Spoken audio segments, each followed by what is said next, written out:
말씀 읽기 시작하도록 하겠습니다.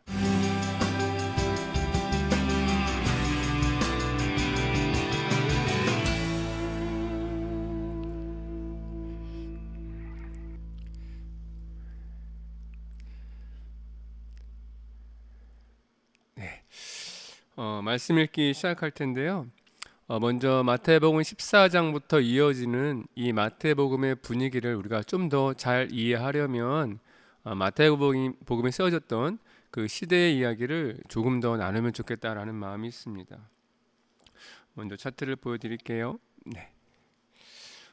지난주에 나누었듯이 마태복음에 쓰여진 60년대와 70년대 즈음에 이스라엘은 정말로 큰 대변혁이 일어나게 됩니다. 대변혁이라는 표현보다는 대재앙이 일어난 거라고 할 수 있죠.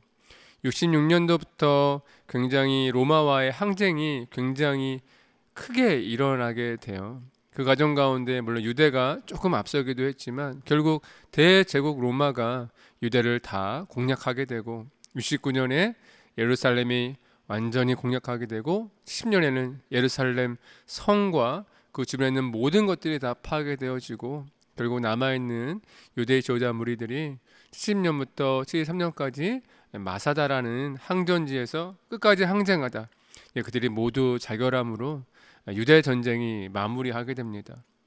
이 전쟁을 통해 이스라엘은 나라를 잊어버리게 되죠.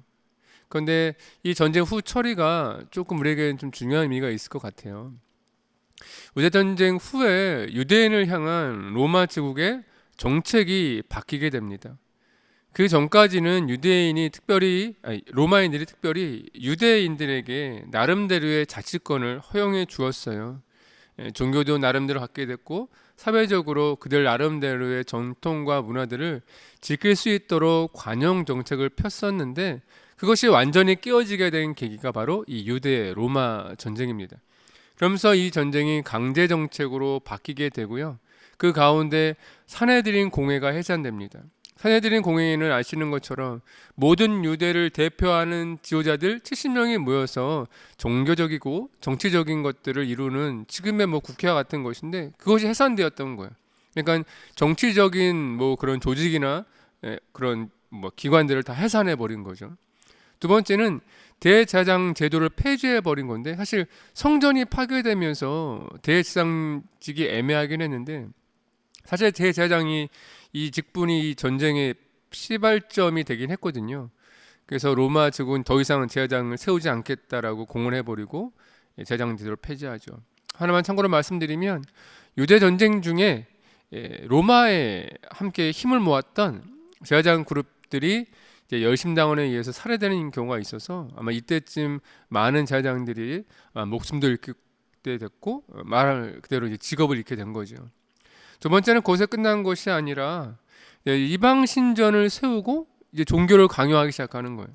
물론 예루살렘 중심으로 이런 것이 이루어지긴 했습니다. 물론 바깥에 살아가는 디아스포라 이미 주변에 살던 유대인들에게는 강요가 되지는 않았지만 적어도 유대 전쟁에 동참했던 이곳 예루살렘과 갈릴리 이 지역에서는요 이방 신전을 세우고 이제 신전에서 이방 신을 강요하는 일이 벌어지게 된 겁니다.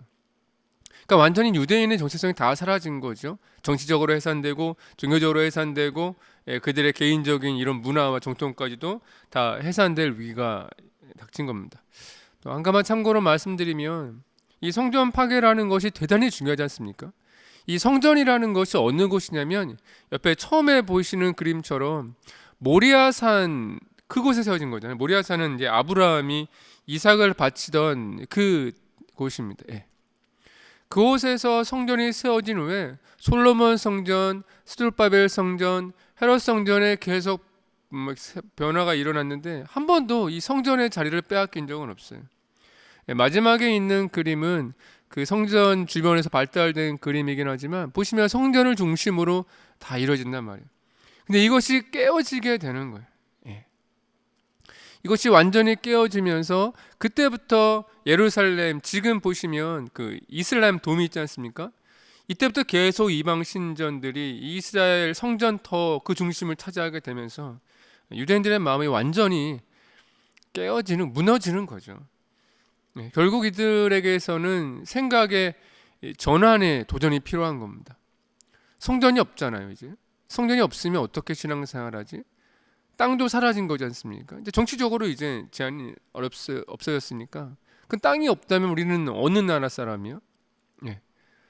유대인들이라는 거죠. 유대인이라는 정체성이 다 사라져 버렸어요. 그럼 누가 유대인이야? 누가 하나님의 사람이야? 라는 그들의 질문을 하던 시기가 바로 60년대, 70년대일 수밖에 없다라는 거죠.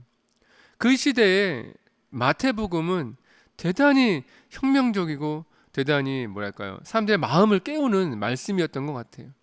그들이 돌아봤을 때 예수님께서 오래전에 말씀하신 그때 말씀하신 성전, 새로운 성전, 새로운 하나님의 나라, 새로운 하나님의 백성에 대한 그런 선포가 이 시대에는요 유대인들의 마음에 들리는 거예요. 아하.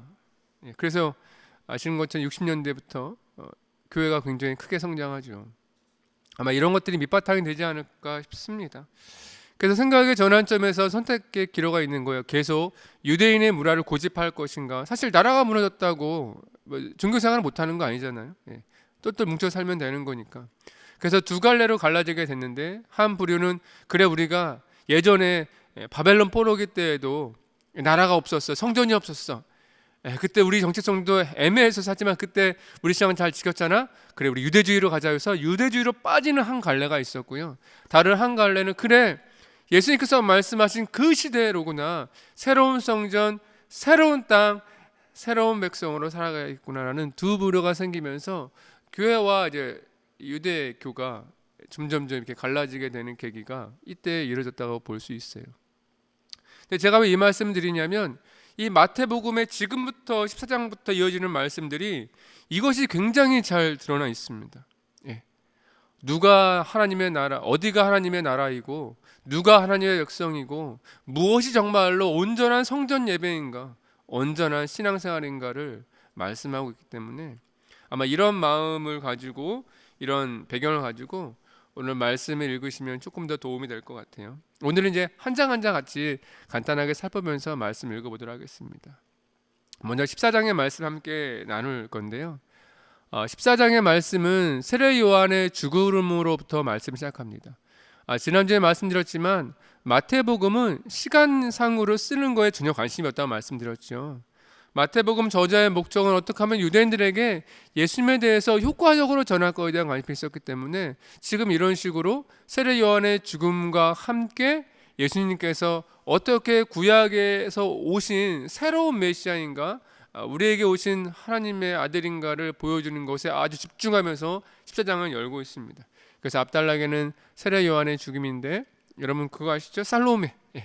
혹시 들어보신지 모르겠지만 세례 요한을 죽음으로 이끌게 한 헤롯 왕이 사실은 세례 요한을 죽이기에는 감당이 안 되는 거예요. 왜냐하면 너무 많은 사람이 따랐었기 때문에 그때 헤로디아의 딸인 살로메가 이제 무의가 돼서 춤을 추면서 헤롯의 이제 입술에서 이제 세례 요한의 죽음을 가져오면서 세례 요한이 죽게 되는 모습들이 그려지게 되고요. 그 다음부터는 오병이어의 기적, 또 예수님께서 무리를 걸으시는 기적, 게네사렛의 기적에 큰 기적이 연달아서 마태복음에서는 소개하고 있습니다. 이것만 읽으면 예수님이 과연 구약에 약속하신 그분이구나, 위대하신 사람들과 자연과 그 모든 것들을 다루시는 분이라는 것을 아주 강조하며 말씀하는 것이 14장입니다. 그럼 함께 읽어볼 텐데요. 여러분 14장 말씀 생명책 펴시고요. 우리 함께 말씀 묵상하도록 하겠습니다. 14장 준비되셨죠? 그럼 시작하겠습니다. 제14장. 그때 분봉왕 헤롯이 예수의 소문을 듣고 그 신하들에게 이르되 이는 세례 요한이라. 그가 죽은 자 가운데서 살아났으니 그러므로 이런 능력이 그 속에서 역사하는도다. 전에 헤롯이 그 동생 빌립의 아내 헤로디아 일로 요한을 잡아 결박하여 옥에 가두었으니 이는 요한이 헤롯에게 말하되 당신이 그 여자를 차지한 것이 옳지 않다 하였습니다. 헤롯이 요한을 죽이려 하되 무리가 그를 선지자로 여김으로 그들을 두려워하더니 마침 헤롯의 생일이 되어 헤로디아의 딸이 연석 가운데서 춤을 추어 헤롯을 기쁘게 하니 헤롯이 맹세로 그에게 무엇이든지 달라는 대로 주겠다고 약속하거늘 그가 제 어머니의 시킴을 듣고 세례 요한의 머리를 소반에 얹어 여기서 내게 주소서. 왕이 근심하나 자기가 맹세한 것과 그 함께 앉은 사람들 때문에 주라 명하고 사람을 보내어 옥에서 요한의 목을 베어 그 머리를 소반에 얹어서 그 소녀에게 주니 그가 자기 어머니에게로 가져가니라.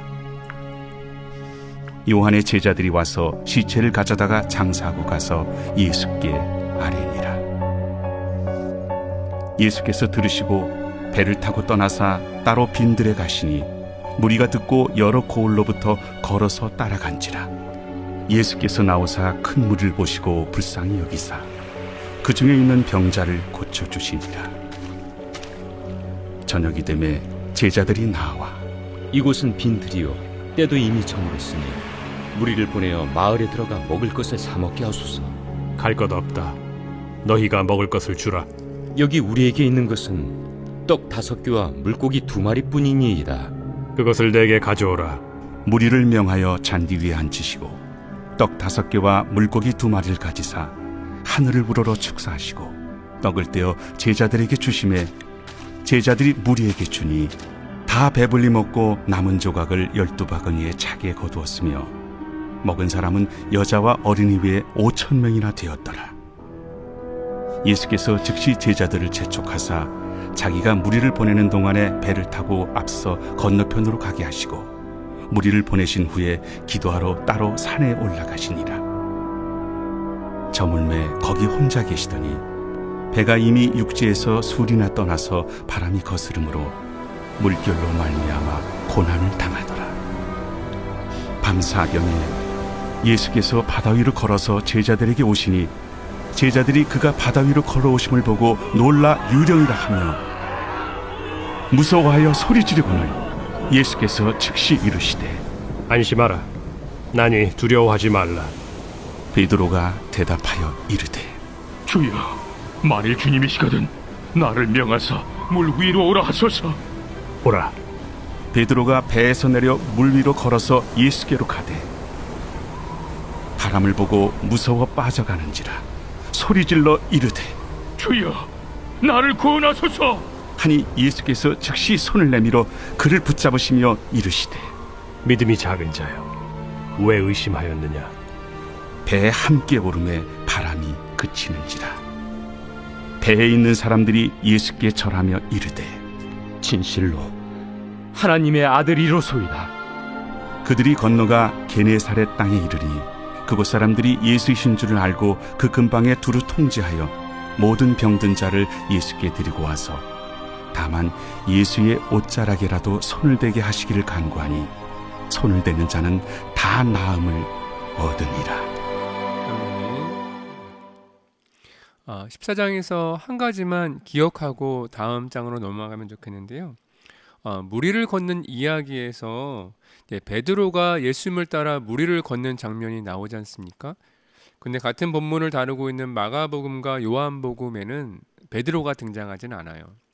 그러니까 마태복음의 중요한 특징 중에 하나가 베드로에 대해서 대단히 강조하고 있고 대단히 중요한 인물이고 특별한 경험들을 많이 했던 사람으로 조금 더 자세하게 소개하고 있습니다. 그 이유는 베드로가 뒤에 나오겠지만 이 유대인을 대표하는 제자 그 중에 이제 으뜸이라고 생각하는 거죠. 그래서 뒤에 한 번 더 나누겠지만 베드로가 어떻게 중요하게 다루어지고 있는지를 기억하는 것도 마태복음을 읽는 데에 아주 중요한 요소가 됩니다. 15장의 말씀을 함께 나눌 텐데요. 자, 15장의 말씀은 장로들의 전통에 대한 이야기, 또 가나안 여인 갈릴리 지방에 대한 이야기들이 있는데 이 아이가 전하는 것은 아까 제가 말씀드렸듯이 이 당시 시대상을 보면 이 말씀들이 강조되는 이유를 알게 돼요. 죄송합니다. 장로들의 전통이라는 것은 이전부터 지켜온 그런 나름대로 유대인들의 전통인데 그것이 과연 지금 이 시대에도 맞는가라고 있으면 질문하고 있는데 이것은 사실 지금 새로운 시대, 전쟁 이후에 모든 것이 사라진 때에 무엇이 하나님의 법인가에 대한 것을 소개하는 중요한 단서가 되고요.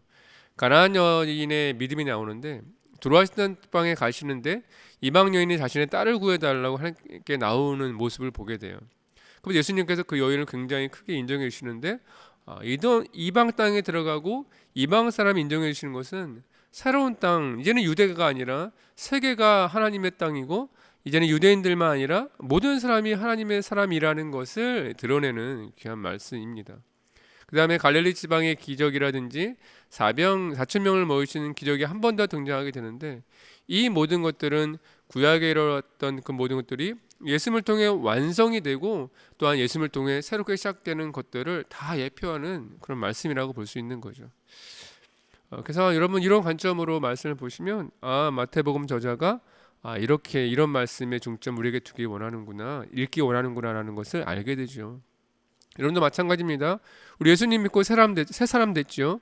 지금 새로운 나라를 살고 있단 말입니다. 일단 우리는 지금 어떤 법을 따라야 되나, 내가 어떤 존재로 어디에 살아야 되는가를 가만히 묵상해 보시면 아마 이 말씀이 조금 더 은혜가 되지 않을까 싶습니다. 우리 마태복음 15장 우리 함께 읽도록 하겠습니다. 제15장. 그때에 바리새인과 서기관들이 예루살렘으로부터 예수께 나와 이르되 당신의 제자들이 어찌하여 장로들의 전통을 범하나이까? 떡 먹을 때 손을 씻지 아니하나이다. 너희는 어찌하여 너희의 전통으로 하나님의 계명을 범하느냐?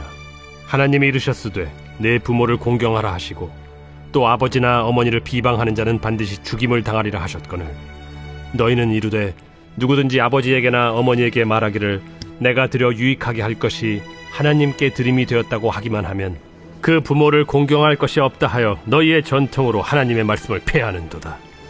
외식하는 자들아, 이사야가 너희에 관하여 잘 예언하였도다. 일러스되 이 백성이 입술로는 나를 공경하되 마음은 내게서 멀도다.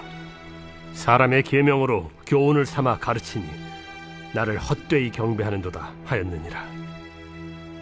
무리를 불러 이르시되 듣고 깨달으라. 입으로 들어가는 것이 사람을 더럽게 하는 것이 아니라 입에서 나오는 그것이 사람을 더럽게 하는 것이니라. 이에 제자들이 나와 바리새인들이 이 말씀을 듣고 걸림이 된 줄 아시나이까?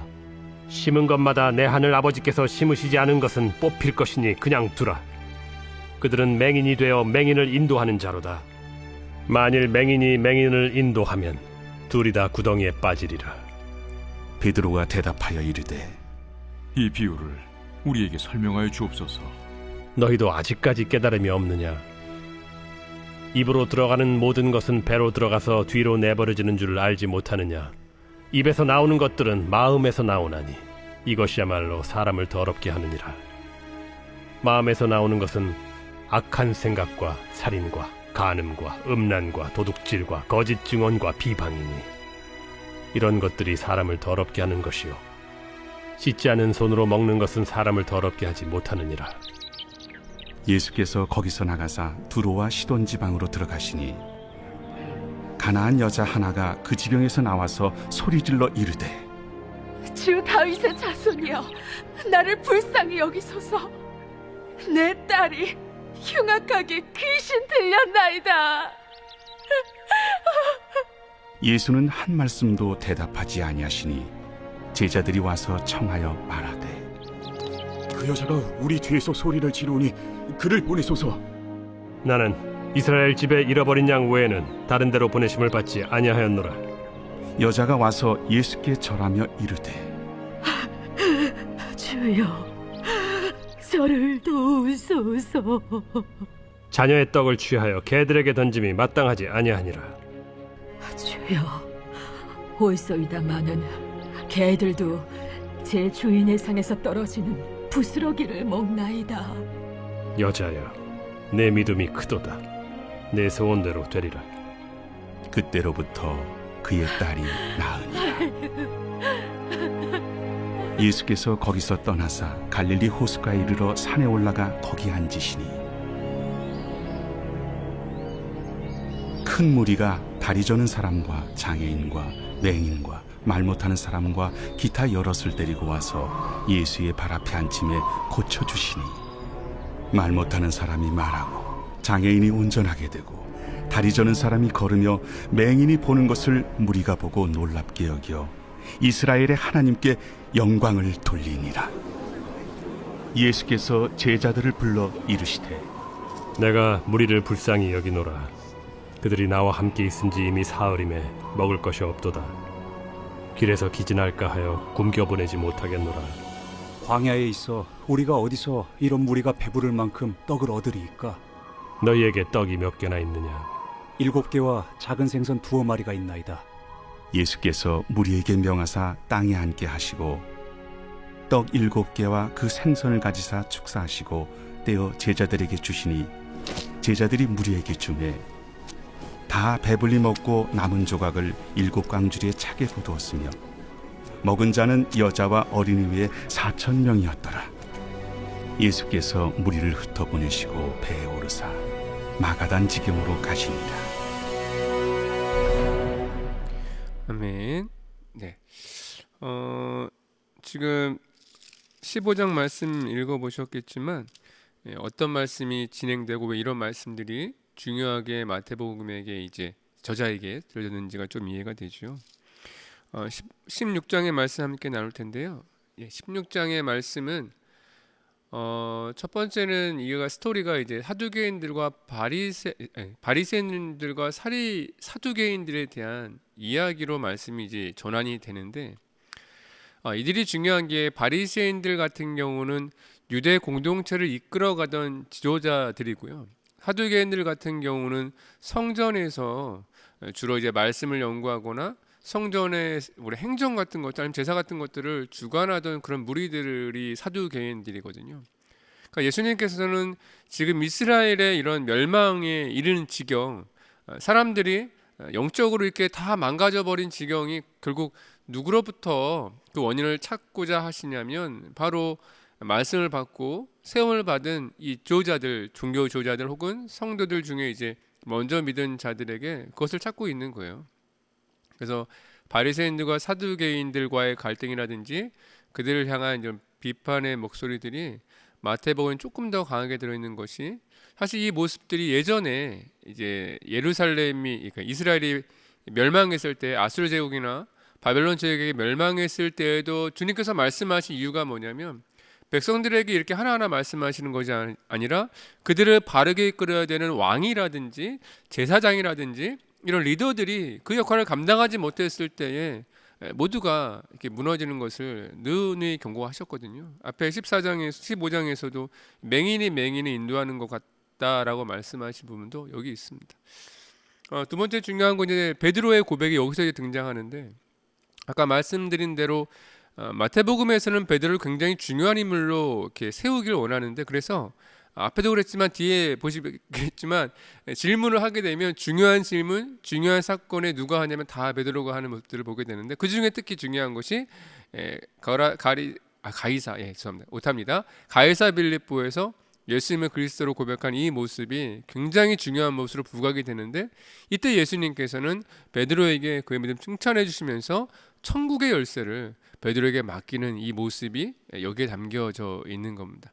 그리고 그 후에 이제 죽음과 부활에 대한 첫 번째 가르침을 주지만 이렇게 높이 세운 베드로도 처음에는 부정하면서 그런 어리석은 모습들을 보여주고 후에 예수님께서는 이 죽음과 부활이 나만 가는 것이 아니라 너희도 함께 해야 되는 그런 길이라고 초청해 주시는 것을 보게 됩니다. 하나만 참고로 보여드리면 가이사라 빌립보 아마 다 아실 수도 있는데 이 지역은 혹시 지도 보이실지 모르겠는데 위에 이제 헤르몬산 어간에 있는 거예요. 이 가이사라 빌립보 주변에 있는 헤르몬산에서 나오는 물이 이제 요단강을 지나서 이제 이스라엘 땅에 두루 퍼지는 그런 중요한 위치에 있고 이것은 특별히 로마 제국에서 굉장히 중요하게 여기는 땅인데 예전에도 물론 도시가 있긴 했지만 로마 황제를 위해서 다시 한번 헤롯 왕이 새롭게 건축하면서 황제에게 바쳤던 지역이고 이곳에는 황제를 위한 신전 위에 이름 보이시죠? 대단히 많은 우상들이 가득 있었던 곳이고 이곳에는 유대인들보다는 수리아인이나 그리스인처럼 외부인들이 많이 사는 곳이었어요. 그러니까 이스라엘 사람들에게 있어서 이곳은 갈 수 있는 곳이지만 굳이 가지 않는 곳. 물론 가면 좋은 것을 볼 수 있지만 굳이 가서 보지 않는 것. 그런 곳이 이제 가이사라 빌립보인데 예수님은 제 아들을 이끌고 이 가이사라 빌립보에 가셔서 그곳에서 세상을 보면서 말씀을 하시는데 그때 그곳에서 베드로가 이 모든 것들을 다 보고 난 후에도 예수님을 그리스도라고 고백하는 것은 특별한 모습으로 보이는 것 같아요. 하나만 더 정리해드리면 베드로를 강조하는 마태 있지 않습니까? 베드로의 정체를 세 가지로 나눌 수 있는데 첫 번째는 갈릴리 어부죠. 우리가 많은 다른 복음서에서는 어부하며 굉장히 미천하고 이런 배우지 못한 사람들처럼 보이게 되겠지만 베드로는 그렇진 않아요. 오히려 마태복음에서는 굉장히 열심히 있고 굉장히 많이 알고 있고 많은 깨달음이 있고 또한 더 나아가서 열심당원인 것들이 드러나게 되는데 열심당원이 중요한 게 이제 유대가 망했을 때에 사실 가장 앞에서 독립운동을 하던 사람들이 열심당원이거든요. 그 중에 한 사람이 베드로라는 것을 소개하고 있고 그는 예수님의 수자로 멸망했지만 그 다음부터 이제 하나님의 나라를 이끌어가는 새로운 시대의 새로운 리더로서 쓰임을 받는 모습들을 마태는 좀 강조하고 있죠. 왜냐하면 유대인들을 향한 복음서이기 때문에 유대인들에게는 모세와 같은 다윗과 같은 그런 리더가 중요하잖아요. 사람들 이끌어가는 하나님의 세우신 리더가 중요한데 거기에서 이제 베드로가 이제 중요한 역할을 감당하게 되니까 베드로에 대해서 좀 강조하는 거고요. 또 하나 재밌는 것은 이제 복음서에 보면 이제 베드로가 이제 열심당원이면 독립운동가지 않습니까? 근데 마태복음을 쓴 마태는 세리 출신이거든요.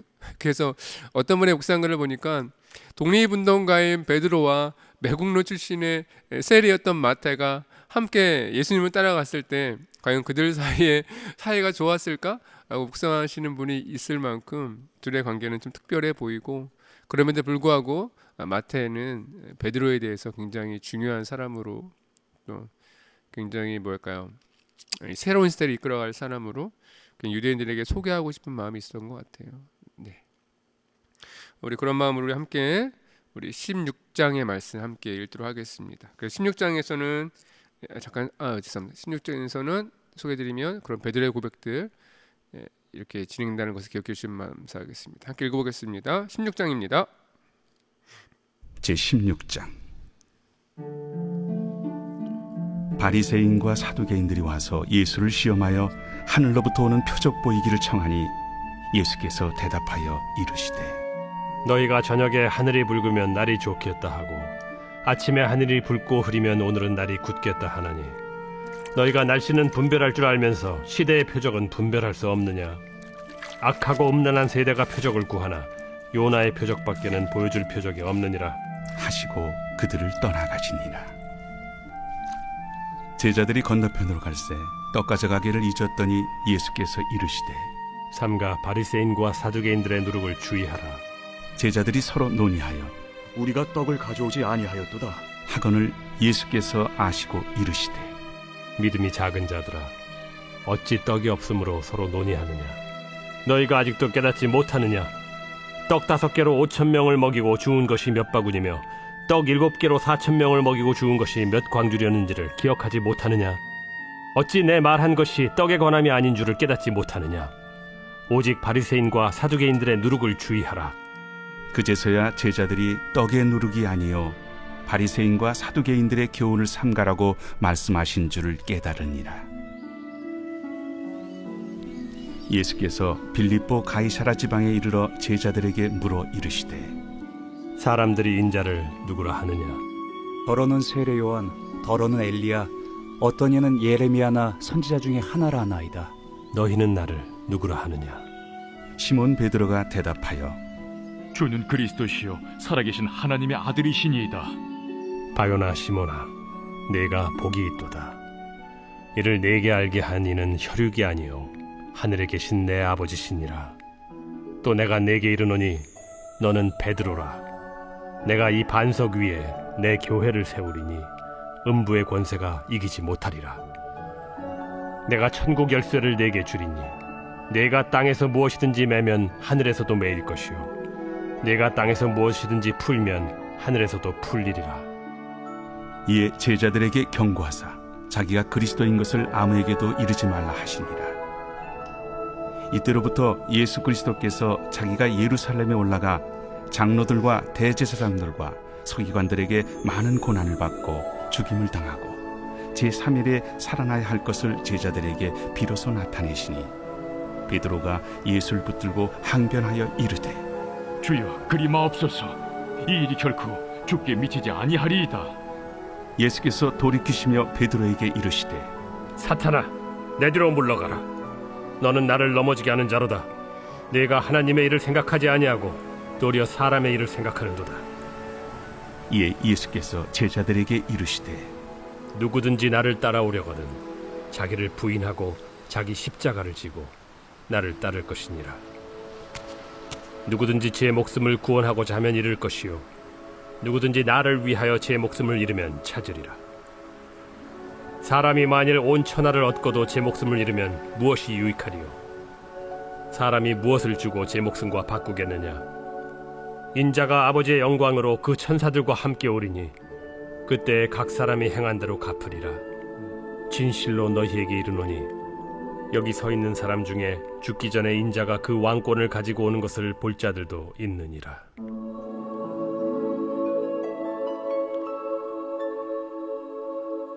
아멘. 네, 이제 17장으로 넘어가도록 하겠습니다. 17장에서는 중요한 사건 하나가 발생하는데 바로 앞부분에 등장하는 변화산의 사건입니다. 베드로와 함께 베드로께 당연히 베드로와 함께 예수님께서 야고보와 요한을 데리고 산에 올라가시는데 그곳에서 모세와 엘리야의 그런 어떻게 말씀드릴까요? 그런 환영 혹은 그들과 이제 대화를 나누는 함께 있는 모습을 발견하게 되는 겁니다. 이것은 대단히 중요한 것이죠. 왜냐하면 예수님이 본인이 누구인지에 대해서 말씀만이 아니라 기적만이 아니라 증인들을 통해 드러내시는 사건이기 때문입니다. 유대 같은 경우는 법적으로 가장 강력한 확신을 주는 것이 뭐냐면 말이라기보다는 증인이거든요. 증인을 통해서 확신을 받았을 때 거기에 굉장히 큰 힘을 심어주는데 엘리야와 모세가 예수님이 메시아라는 것을 나타나서 증언하고 있는 거예요. 뿐만이 아니라 그 순간에 예수님의 모습이 굉장히 아름다운 광채에 마치 부활하신 모습처럼 광채를 나타내시는 모습을 보면서 저희들이 굉장히 놀라워하고 그곳에서 주님을 향해 이제 장막을 짓고 머물기를 원하는데 그 모습은 아마 굉장히 중요한 것 같고 이 모습은 후에도 아마도 많은 제자들에게 소개되어지고 아마도 기억되었을 것 같아요.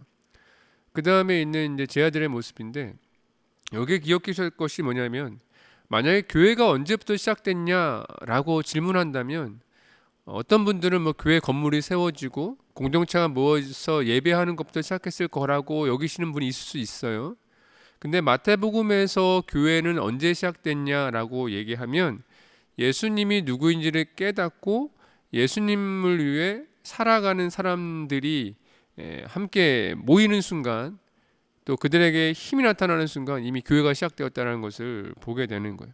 그러니까 건물이 중요한 것이 아니라 예수님을 사랑하고 예수님 앞에 그런 예수님의 사역들, 예수님의 말씀들을 이렇게 가지고 살아가는 사람들이 나타나게 되는데 그 다음에 이제 귀신 들린 이야기가 그 이후에 이제 산에 올라가신 사이에 제자들이 찾아온 귀신 들린 아이를 고치지 못하는 모습을 보면서 예수님이 왜 고치지 못하냐, 믿음이 있으면 다 할 수 있는 거야, 믿음 없는 자들을 하면서 꾸짖는 모습이 보이게 되는데 이미 이때부터 제자들은 사도로서 혹은 공동체는 교회로서 이미 그 사명을 감당하고 있었다라는 것을 우리는 보게 됩니다.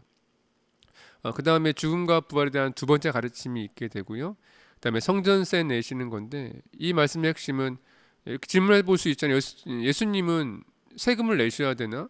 근데 예수님은 세금 내실 필요가 없지 않습니까? 성전세도 마찬가지인데 성전의 주인이 예수님이기 때문에 성전세를 낼 필요는 없지만 예수님은 제자들이 실족하지 않기 위해서 내가 성전세를 낸다고 스스로 말씀해 주시고 물고기 배에서 성전세를 이제 찾게 하심을 통해서 좀 신비한 방법으로 성전세를 내는 모습도 보게 되죠. 그러니까 이것을 통해서 사실은 교회가 무엇을 해야 되는지를 알게 돼요. 지지난번에 읽었던 것처럼 앞에 나올 거구나. 성전을 실족하게 하거나 성전을 넘어지게 하는 것이 얼마나 큰 죄인지 그렇지 않기 위해서 예수님은 스스로가 종이 된 모습을 취하시면서 성령세를 내시는 그런 모습으로도 보이셨는데 과연 우리는 무엇을 못할까? 그렇게 질문하는 것 같은 마음도 듭니다. 우리 17장의 말씀 우리 함께 묵상하도록 하겠습니다. 제17장. 엿새 후에 예수께서 베드로와 야고보와 그 형제 요한을 데리시고 따로 높은 산에 올라가셨더니 그들 앞에서 변형되사 그 얼굴이 해같이 빛나며 옷이 빛과 같이 희어졌더라. 그때 모세와 엘리야가 예수와 더불어 말하는 것이 그들에게 보이거늘 베드로가 예수께 여쭈어 이르되 주여, 우리가 여기 있는 것이 좋사오니 만일 주께서 원하시면 내가 여기서 초막 셋을 쥘때 하나는 주님을 위하여, 하나는 모세를 위하여, 하나는 엘리야를 위하여 하리이다. 말할 때 호련히 빛난 구름이 그들을 덮으며 구름 속에서 소리가 나서 이르시되 이는 내 사랑하는 아들이요 내 기뻐하는 자니 너희는 그의 말을 들으라. 제자들이 듣고 엎드려 심히 두려워하니 예수께서 나와 그들에게 손을 빼시며 일어나라, 두려워하지 말라. 제자들이 눈을 들고 보매 오직 예수 외에는 아무도 보이지 아니하더라. 그들이 산에서 내려올 때 예수께서 명하여 이르시되 인자가 죽은 자 가운데서 살아나기 전에는 본 것을 아무에게도 이르지 말라. 그러면 어찌하여 서기관들이 엘리야가 먼저 와야 하리라 하나이까? 엘리야가 과연 먼저 와서 모든 일을 회복하리라. 내가 너희에게 말하노니 엘리야가 이미 왔으되 사람들이 알지 못하고 임의로 대우하였도다. 인자도 이와 같이 그들에게 고난을 받으리라. 그제서야 제자들이 예수께서 말씀하신 것이 세례 요한인 줄을 깨달으니라. 그들이 무리에게 이르매 한 사람이 예수께 와서 꿇어 엎드려 이르되 주여, 내 아들을 불쌍히 여기소서. 그가 간질로 심히 고생하여 자주 불에도 넘어지며 물에도 넘어지는지라. 내가 주의 제자들에게 데리고 왔으나 능히 고치지 못하더이다.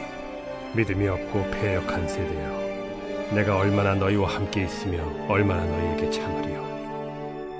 그를 이리로 데려오라.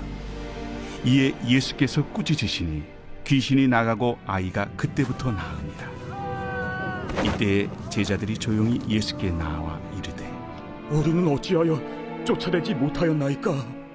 너희 믿음이 작은 까닭이니라. 진실로 너희에게 이르노니 만일 너희에게 믿음이 겨자씨 한 알만큼만 있어도 이 산을 명하여 여기서 저기로 옮겨지라 하면 옮겨질 것이요 또 너희가 못할 것이 없으리라. 갈릴리에 모일 때 예수께서 제자들에게 이르시되 인자가 장차 사람들의 손에 넘겨져 죽임을 당하고 제3일에 살아나리라 하시니 제자들이 매우 근심하더라. 가버나움에 이르니 반세계를 받는 자들이 베드로에게 나와 이르되 너의 선생은 반세계를 내지 아니하느냐? 내신다. 하고 집에 들어가니 예수께서 먼저 시몬아, 내 생각은 어떠하냐? 세상의 임금들이 누구에게 관세와 국세를 받느냐? 자기 아들에게냐 타인에게냐? 타인에게니이다. 그렇다면 아들들은 세를 면하리라. 그러나 우리가 그들이 실족하지 않게 하기 위하여 네가 바다에 가서 낚시를 던져 먼저 오르는 고기를 가져 입을 열면 돈 한 세겔을 얻을 것이니 가져다가 나와 너를 위하여 주라.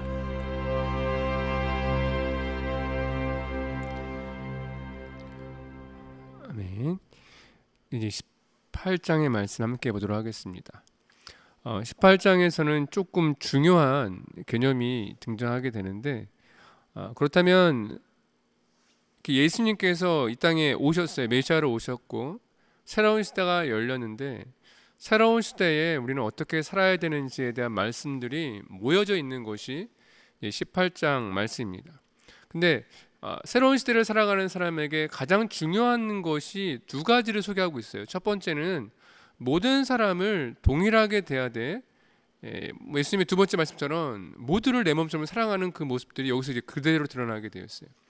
천국에는 어떤 사람이 들어가냐면 어린아이 같이 순수한 사람이라든지 혹은 다른 사람을 실족하지 않게 하는 다른 사람을 위해 살아가는 사람이라는 것을 말씀하고 있어요. 특별히 실족에 대한 강력한 비유가 두 가지 등장하게 되는데 다른 사람을 비유하면 연자맷돌을 목에 메고 수영하는 것처럼 힘든 그런 고통이 있을 거라는 말씀과 자신을 추적하게 하는 거. 예를 들어서 눈으로 혹은 손으로 혹은 만약 몸으로 짓는 그리고 자신을 넘어뜨리게 하는 것이 있다면 오히려 눈을 빼버리고 손을 잘라버리는 것이 훨씬 더 천국에서 고통받는 것보다 영원한 지옥에서 고통받는 것보다 낫는다라는 말씀이 여기 있습니다. 그러니까 새로운 시대를 살아가는 사람에게 있어서는 자신도 중요하지만 다른 사람들, 특별히 작거나 약한 사람들과 더불어 살아가는 것이 얼마나 중요한지에 대해서 말씀하고 있고, 또 잃어버린 양의 비유를 통해서 그런 사람들이 살아가는 중심에는요, 많은 대다수의 나와 어울리고 나랑 친한 그런 사람들이 아니라 오히려 소외되고 잃어버린 사람들을 향한 그런 마음들, 그런 모습들을 선한 양, 선한 목자의 모습으로 소개하고 있는 것 같고요. 그 다음에는 형제가 죄를 지었을 때 어떻게 해야 될까요에 대한 말씀을 먼저 그 형제가 돌아올 수 있도록 경고하고 권고하고, 거절하면 증인을 세워 고발하되 그 형제를 위해 기도하라는 말씀, 거기에 더하는 말씀이 두세 사람이 함께 모여 기도하면 내가 그들과 함께 있다는 말씀이 여기 있는 말씀이에요. 그래서 형제를 용서하고 함께 하나가 되는 것, 새로운 나라를 살아가는 것에 얼마나 주님이 관심이 많으시냐면 그것을 위해 기도하는 그곳에 내가 함께 하겠고 내가 너의 형제가 되어주겠다라는 말씀이 여기에 소개되고 있어요. 그 다음에 그렇다면 베드로가 또 질문하지 않겠습니까? 그러면 형제를 얼마나 용서해 줘야 됩니까? 그 말씀 7번이라도 77번 해야 된다. 또 10,000달란트 종의 비를 통해서 우리가 받은 용서가 이미 엄청나게 크니까 다른 사람을 용서하는 것이 우리에게는 극히 작은 것과 같다라는 것을 연이어 말씀하고 있죠. 그래서 마태복음 18장의 말씀을 읽으면 물론 도덕적으로도 우리가 윤리적으로도 도전을 받겠지만 하나님 나라의 새로운 사람으로서의 그런 새로운 삶의 기준, 삶의 모습들을 조금 더 이렇게 도전을 받을 수 있는 부분이 아닌가라고 저는 개인적으로 묵상합니다. 우리 18장의 말씀 함께 묵상하도록 하겠습니다. 특별히 하나만 더 이것만 언급해드리면, 만약 이때 이 말씀을 유대인들이 유대 공동체가 들었다면 어땠을까라고 잠시 묵상해 본 내용입니다. 그러니까 당시 예수님께서 말씀하신 원수라고 했을 때 과연 그들은 누굴 떠올렸을까? 형제의 잘못이라고 했을 때 과연 그들은 누구를 먼저 떠올렸을까 생각했을 때에 제 마음에 원수라고 하면 나라를 무너뜨리고 성전을 파괴해버린 로마 군인들, 누가 형제의 지냐고 얘기했을 때 여기에까지 이 지경까지 이르게 한 종교 지도자들이나 그럴 때 로마 제국에 이제 힘을 실어줬던 그런 배신자들, 매국노들이 떠오르지 않았을까라는 생각이 드는 거예요. 그런 시대였으니까요. 만약 예수님께서 그들에 대해서 말씀하신 것이라고 여겼을 때에 과연 그들이 이 말씀을 쉽게 아멘 그렇게 해야죠 라고 말씀했을까? 아마도 이런 강력한 상황이 있었기 때문에 예수님도 아주 심각하게 말씀하신 것 같아요. 그래서 용서하지 않는 건 있잖아, 네 눈, 손, 발 잘라버리는 것보다 중요해. 그들 너희가 형제라고 감싸주는 거 있잖아, 그들 위해 기도하는 거 있잖아, 그건 정말 말할 수 없이 중요한 거야. 왜냐하면 새로운 시대를 살아가는 새로운 방법이니까. 그래서 여러분, 용서라는 것이 얼마나 중요하냐면 누구 때문인가 무엇 때문인가에 대한 정의를 우리는 어디서 찾을 수 있는지 아세요? 우리가 용서했을 때, 용서의 마음이 있을 때 이것이 누구 때문이겠구나. 결국 그도 잘못 있지만 그치, 나에게도 잘못이 있지. 물론 이것이 상황이 안 좋아진 것도 있지만 분명히 하나님의 말씀이 있었겠지. 하나님의 계획이 이 가운데 있겠지. 이것은 하나님의 인도하심이겠지. 그런 것들이 어디서 해석되냐면 내가 다른 사람을 용서하는 것에서 이제 해석이 되거든요. 그래서 마태복음의 저자는 제 개인적인 묵상으로는 당시에 유대 공동체가 가지고 있는 그런 핵심적인 질문들, 누구 때문이냐, 무엇 때문이냐, 거기에 대한 질문에서 다른 사람 탓하지 말고 내 자신을 돌아보고 그들을 주님의 마음으로 용서하고 이해할 때, 보듬어 줄 때 너희들의 상처도 치유되고 나라의 상처도 치유되고 다 회복될 것이라는 메시지를 여기서 주고 있지 않나라고 좀 묵상해 보았습니다. 우리 18장의 말씀 우리 함께 읽도록 하겠습니다. 준비되셨죠? 네. 제18장. 그때 제자들이 예수께 나와 이르되 천국에서는 누가 크니까? 예수께서 한 어린아이를 불러 그들 가운데 세우시고 진실로 너희에게 이르노니 너희가 돌이켜 어린아이들과 같이 되지 아니하면 결단코 천국에 들어가지 못하리라. 그러므로 누구든지 이 어린아이와 같이 자기를 낮추는 사람이 천국에서 큰 자니라. 또 누구든지 내 이름으로 이런 어린아이 하나를 영접하면 곧 나를 영접함이니 누구든지 나를 믿는 이 작은 자 중 하나를 실족하게 하면 차라리 연자 맷돌이 그 목에 달려서 깊은 바다에 빠뜨려지는 것이 나으니라. 실족하게 하는 일들이 있음으로 말미암아 세상에 화가 있도다. 실족하게 하는 일이 없을 수는 없으나 실족하게 하는 그 사람에게는 화가 있도다. 만일 내 손이나 내 발이 너를 범죄하게 하거든 찍어 내버리라. 장애인이나 다리 저는 자로 영생에 들어가는 것이 두 손과 두 발을 가지고 영원한 불에 던져지는 것보다 나으니라. 만일 내 눈이 너를 범죄하게 하거든 빼어내버리라. 한 눈으로 영생에 들어가는 것이 두 눈을 가지고 지옥불에 던져지는 것보다 나으니라. 삼가 이 작은 자 중에 하나도 업신여기지 말라. 너희에게 말하노니 그들의 천사들이 하늘에서 하늘에 계신 내 아버지의 얼굴을 항상 배옵느니라. 너희 생각에는 어떠하냐? 만일 어떤 사람이 양 100마리가 있는데 그 중에 하나가 길을 잃었으면 그 99마리를 산에 두고 가서 길 잃은 양을 찾지 않겠느냐? 진실로 너희에게 이르노니 만일 찾으면 길을 잃지 아니한 99마리보다 이것을 더 기뻐하리라. 이와 같이 이 작은 자 중에 하나라도 잃는 것은 하늘에 계신 너희 아버지의 뜻이 아니니라. 내 형제가 죄를 범하거든 가서 너와 그 사람과만 상대하여 권고하라. 만일 들으면 내가 내 형제를 얻은 것이요 만일 듣지 않거든 한두 사람을 데리고 가서 두세 증인의 입으로 말마다 확증하게 하라.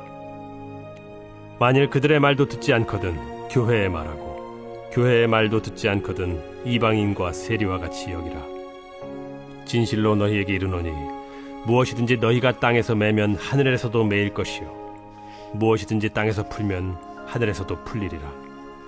진실로 다시 너희에게 이르노니 너희 중에 두 사람이 땅에서 합심하여 무엇이든지 구하면 하늘에 계신 내 아버지께서 그들을 위하여 이루게 하시리라. 두세 사람이 내 이름으로 모인 곳에는 나도 그들 중에 있느니라. 그때 베드로가 나와 이르되 주여, 형제가 내게 죄를 범하면 몇 번이나 용서하여 주리이까? 7번까지 하오리이까? 내게 이르노니 7번뿐 아니라 7번을 70번까지라도 할지니라. 그러므로 천국은 그 종들과 결산하려 하던 어떤 임금과 같으니 결산할 때 10,000달란트 빚진 자 하나를 데려오매 갚을 것이 없는지라. 주인이 명하여 그 몸과 아내와 자식들과 모든 소유를 다 팔아 갚게 하라 하니 그 종이 엎드려 절하며 이르되 내게 참으소서 다 갚으리이다 하거늘 그 종의 주인이 불쌍히 여겨 놓아보내며 그 빚을 탕감하여 주었더니 그 종이 나가서 자기에게 100데나리온 빚진 동료 한 사람을 만나 붙들어 목을 잡고 이르되 빚을 갚으라 하매 그 동료가 엎드려 간구하여 이르되 나에게 참아주소서 갚으리이다 하되 허락하지 아니하고 이에 가서 그가 빚을 갚도록 옥에 가두거늘 그 동료들이 그것을 보고 몹시 딱하게 여겨 주인에게 가서 그 일을 다 알리니 이에 주인이 그를 불러다가 말하되 악한 종아 네가 빌기에 내가 네 빚을 전부 탕감하여 주었거늘 내가 너를 불쌍히 여김과 같이 너도 내 동료를 불쌍히 여김이 마땅하지 아니하냐 하고 주인이 노하여 그 빚을 다 갚도록 그를 옥졸들에게 넘기니라. 너희가 각각 마음으로부터 형제를 용서하지 아니하면 나의 하늘 아버지께서도 너희에게 이와 같이 하시리라. 아멘. 19장의 말씀으로 이어서 넘어가도록 하겠습니다. 19장의 말씀에서는 이제 바리새인들이 예수님을 시험하는 말씀으로 나옵니다. 어떤 남자가 아내를 버리는 것이 옳습니까라는 이혼에 대한 질문이에요. 거기서 예수님께서 사람이 결혼하는 것과 이혼하는 것이 하나님 안에 어떻게 이루어지는 것에 대해서 말씀하시고 또한 간음이 무엇인지 또한 결혼 외에 또 그러니까 비혼, 결혼하지 않는 고자에 대한 이야기인데 거기에 대한 결혼하지 않는 사람들에 대한 가르침을 통해서 새로운 가족에 대한 공동체를 어떻게 새로운 시대에 우리가 알맞게 살아가야 되는지에 대한 말씀을 거기에 플러스해서 말씀하고 있습니다. 그러니까 결론은 사랑하면 버리지 말아야죠. 두 번째는 예수님께서 이제 아이들을 안수하시는 모습인데, 지아들은 예수님이 이제 이미 메시아이기 때문에 예수님이 앞에 어린 아이들이 나오는 것을 원치 않지만 예수님은 흔쾌히 그들을 허락해 주시고 안수해 주시면서 새로운 이제 문화를 소개하시는 거죠. 사실 그 전까지 유대 문화는 아이들을 굉장히 이제 뭐랄까요, 사람 취급 안 했죠. 그래서 아이라는 것은 12세 이전이거든요. 성인으로 인정받기 이전의 그런 아이들. 사실 당시에 전쟁으로 인해서 수많은 아이들이 이제 희생이 당하고, 사실 어른들의 전쟁에서 가장 많이 희생을 당하는 것은 어린 아이들이잖아요. 그런 어린 아이들에 대한 문제, 또 그 어린 아이들을 통해서 새로운 하나님의 나라를 계획하고 설계하는 그런 모습들을 여기서 소개하고 있는 것 같습니다. 세 번째 이야기는 부자 청년의 이야기인데, 예수님의 제자가 되기 위해 호기 있게 따라갔지만 결국 자기의 소유를 버리지 못해서 천국에 들어가지 못하는 그런 부자와 천국에 대한 가르침에 대한 말씀이 이어지게 됩니다. 그러니까는 아마도 당시에 아시겠지만 이 근래 또 한 가지 문제가 이제 교회를 이탈하는 사람들이 많이 있었거든요. 왜냐하면 유대에서 기독교와 이제 선을 긋게 되면서 내가 공동체에 남아 있을 것인가, 교회에 남아 있을 것인가를 고민해야 될 그때에 수많은 사람들이 이제 공동체 쪽으로 이전의 삶을 유지하기 위해서 교회를 이탈하는 경우가 많이 있었는데, 그런 상황을 감안해 본다면 이 이야기도 마태복음 공동체에게는 굉장히 중요한 이슈가 되었을 것 같아요. 우리는 무엇을 따라야 되냐? 소유도 아니라 과거도 아니라 예수님 그 마음 갖고 따르자라는 것으로 이어질 것 같고요. 세 번째, 그 질문이 이어져서 베드로가 또 질문합니다. 다 버리면 우리는 뭐가 있습니까? 예수께서는 다 버리면 사라지는 것이 아니라 배로 얻고 가장 중요한 영생을 상속받게 된다는 말씀으로 19장의 말씀을 마무리하게 됩니다. 그러니까는 19장의 말씀은 사실은 그 유대인들, 새로운 시대를 살아가야 할 유대 공동체에게 주시는 그런 굉장히 구체적인 생활의 말씀인 것 같아요. 우리 함께 19장의 말씀 함께 묵상해 보도록 하겠습니다. 요거는 뭐 결혼식 모습이고, 요건 실제로 이혼 증서 그림인데요.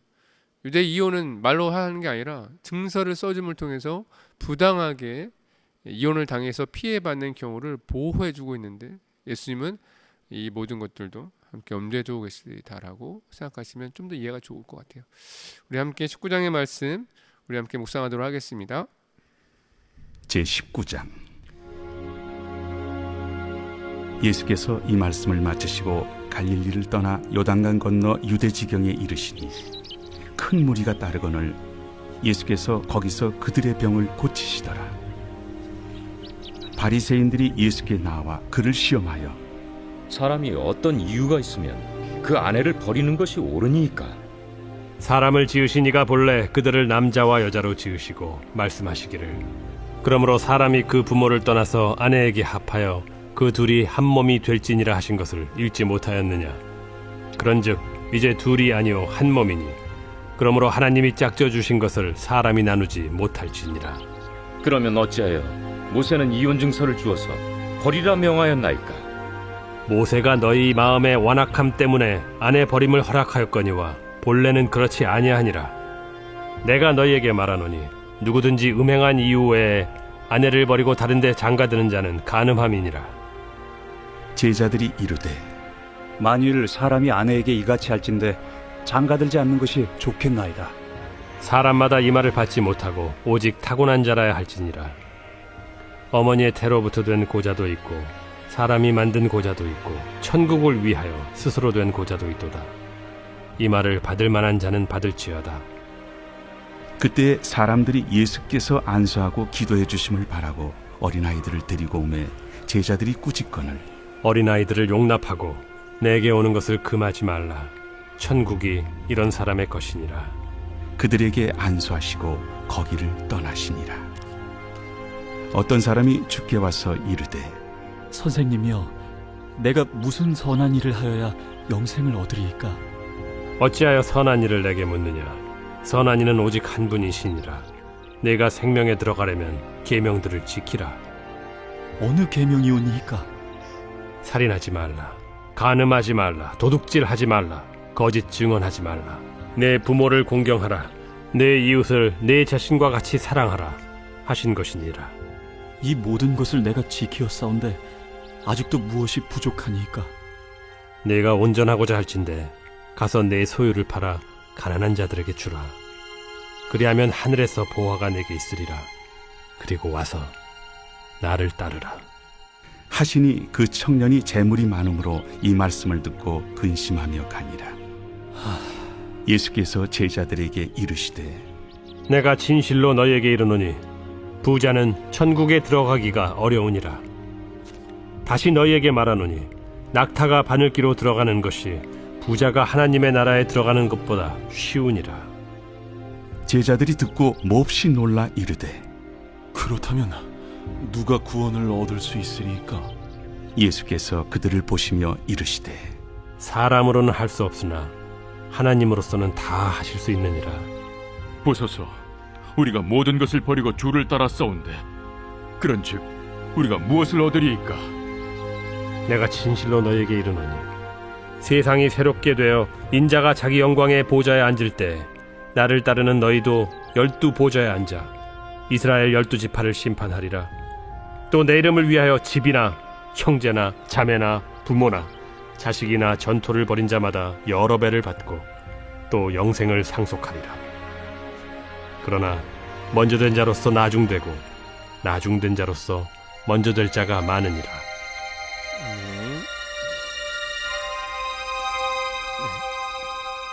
우리 이어서 오늘 20장까지 말씀 읽고 나눌 텐데요. 20장의 말씀은 예수님께서 십자가에 오르시기 전에 이제 마지막 장입니다. 예루살렘에 가시기 전에 마지막 장입니다.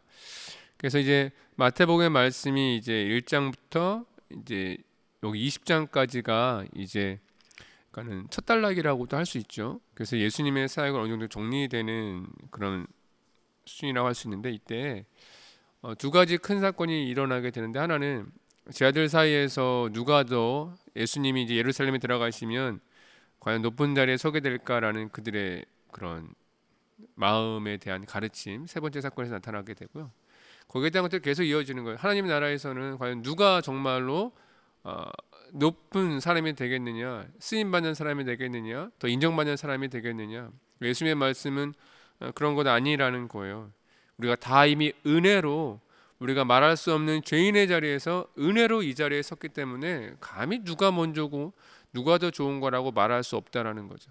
그러니까 내게 주시는 것이 다 하나같이 다 선물과 같은 것이기 때문에 내가 받은 선물에 대해서 야 이건 저에게는 어울리지 않아요. 난 이만큼 했는데 이거밖에 안 주세요라고 변명하거나 더 요청하거나 불만을 표현하는 것이 아니라 주신 대로 이미 작게 주시면 작은 것만큼도 감사할 수 있을 만큼의 우리는 그런 한 존재이기 때문에 거기에 대한 말씀이라고 저는 개인적으로 묵상이 돼요. 그래서 포도원 품꾼의 그 비유의 이야기 괜찮지 않습니까? 그러니까 그래서 시간대별로 일꾼을 부르는데 그들에게 차등 없이 품삯을 더 풍성하게 다들 주는 모습들도 은혜에 대한 설명이죠.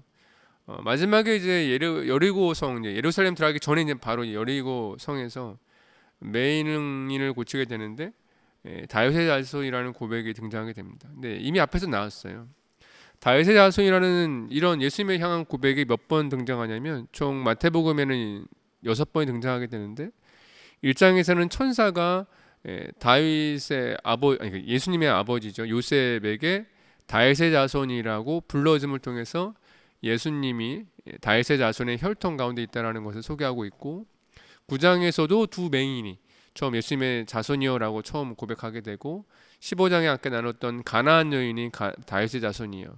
그리고 오는 20장이 지금 20장에서 또 두 맹인이 다윗의 자손이여라고 고백하고 있고 다음에 21장에서 보면 많은 무리들이 예수님을 호산나 하면서 다윗의 자손이라고 부르긴 하지만 그는 사실은 이것은 온전한 고백은 아니었던 것 같아요. 무리 중에 군중 심리에 가깝고 왜냐면 이들이 금세 변하게 되니까요.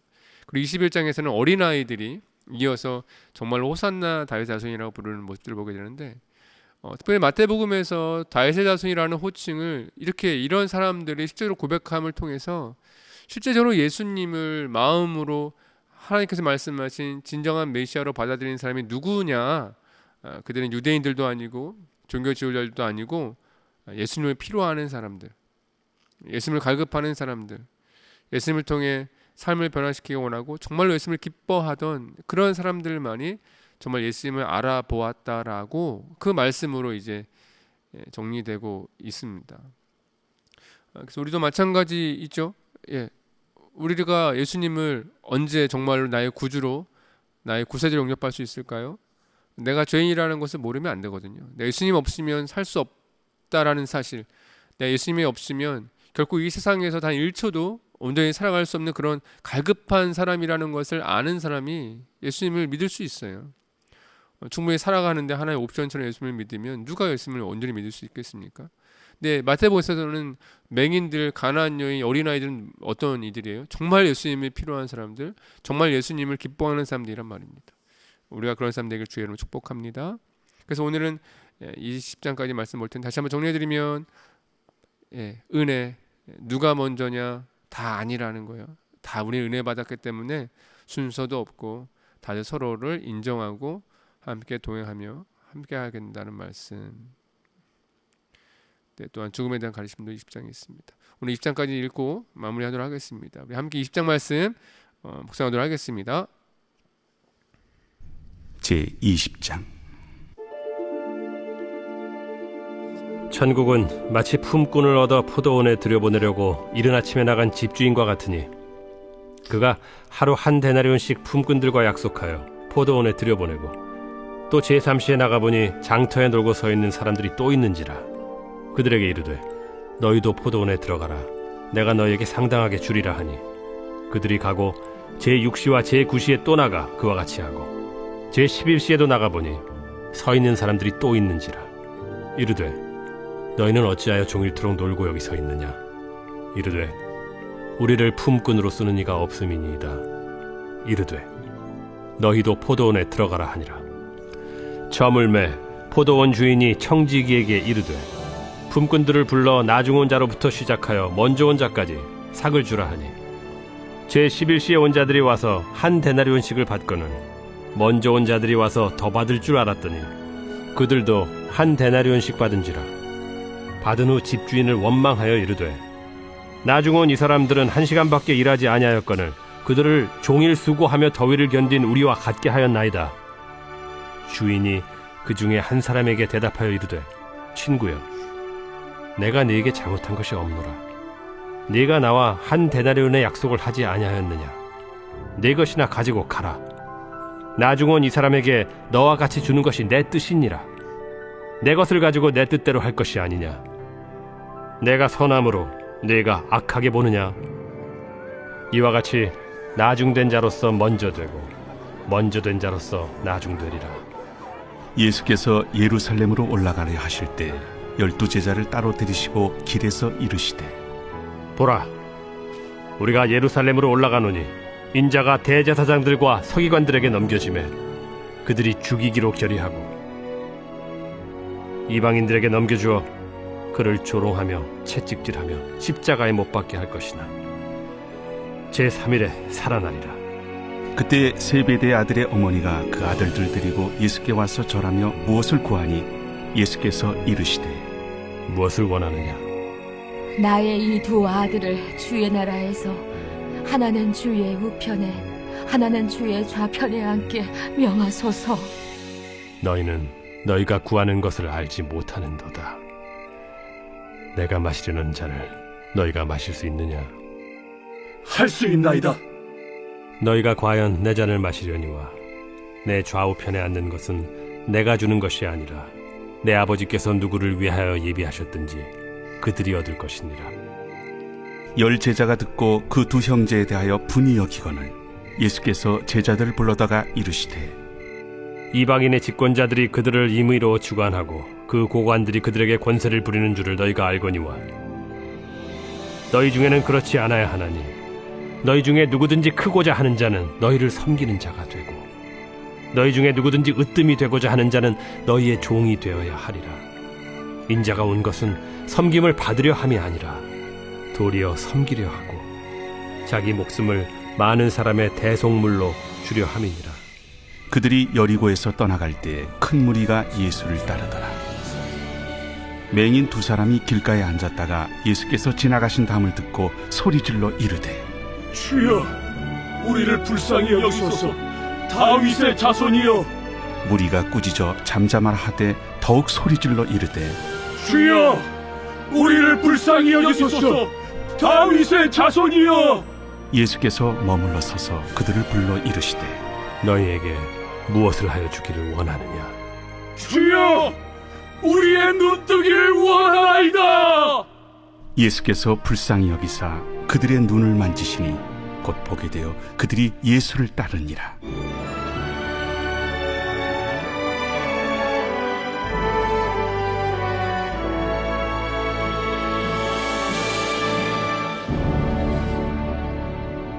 오늘 20장의 말씀까지 다 묵상해 보았는데요.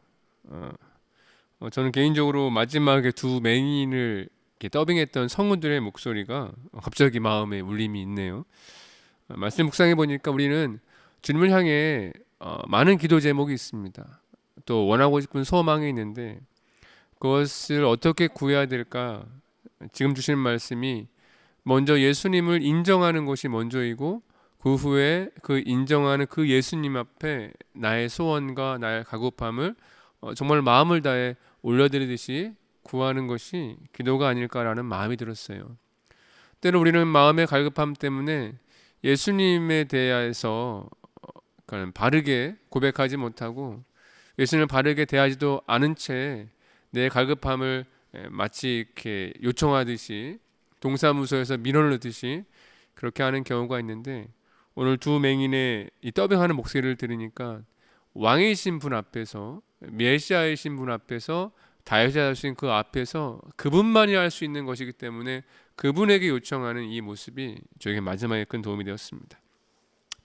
여러분에게도 이런 마음이 있기를 소망합니다. 오늘 마태복음 20장까지 말씀 나누었는데요. 다음 주부터는 이제는 예루살렘에 입성하시는 모습, 예루살렘에서 일어나는 정말 다양한 예수님의 모습들을 마태복음을 통해서 보게 될 텐데 여러분 아시겠지만 마태복음만 가지고 있는 특별한 시선이 있어요. 그것들을 다음 주에도 하나 둘씩 찾아가면서 은혜의 말씀 나누었으면 좋겠습니다. 여러분 오늘 수고하셨고요. 다음 주에 또 뵈었으면 좋겠습니다. 한 주간 동안 승리하십시오. 네.